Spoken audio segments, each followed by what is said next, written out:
Hi, I'm Vance, and I've been going to RVCC for about 2 years now, a little over 2 years. Yeah, and I'm Andy, and he brought me here. So I've been going for about a year since Easter. And we've So, been married for a little over 8 months. nah, it's closer to 9. Could be. Yeah. Uh, and early on in our dating relationship, once we realized that it was serious, we really started talking about, among many things, was finances and both of our thoughts and ideas surrounding that, and the idea of tithing and how important that was to give back some of God's blessings back to Him so that He could use it. And in addition to tithing, we both felt a pull to be at the ready so that if we felt God calling us to help in another situation outside of tithing to the church, that we would actually have some of those resources set aside for that. Yeah, I think it was a really big part of our discussions about money before we even got married was just, what do we do with what God has given us? Because we are both wanting to be people that God can use in any way, but really financially, like we want to be available for God to use us to help others, to be able to be generous and to give beyond what we think we are capable of, but also just like He's blessed us so much. We have really good jobs. We have family that's so supportive. How can we give back and and truly do what He wants us to do with all that He has given us? And it's not about us having figured it all out or anything. This is absolutely a journey for us as we're trying to figure out what does it mean for us to have something set aside. And so we created we called it the blessing fund. So it's an untouched separate fund in our banking system that we don't use for ourselves, for our family, regardless of whatever emergency situation may come up.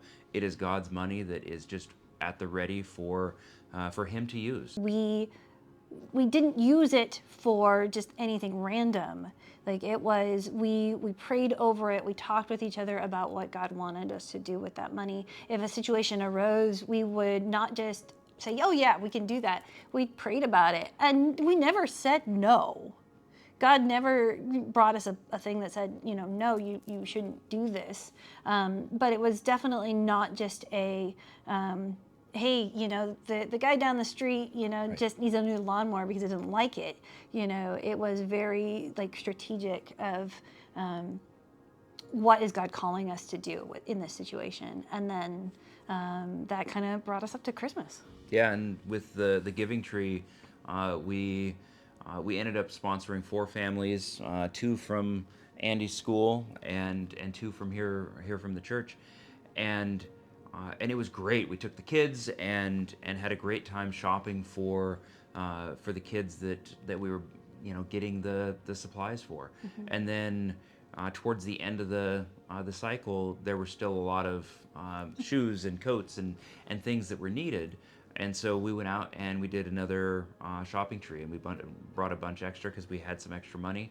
We now have two teenagers, and getting them the opportunity to see, what does generosity look like? How do we, as adults, show generosity to others and then teach them to do the same thing? And they had a great time too. I mean, our Yeah. daughter loves to shop, so Yes. telling her, hey, you get to go pick out makeup for these two girls at, oh my gosh, she was in heaven, and.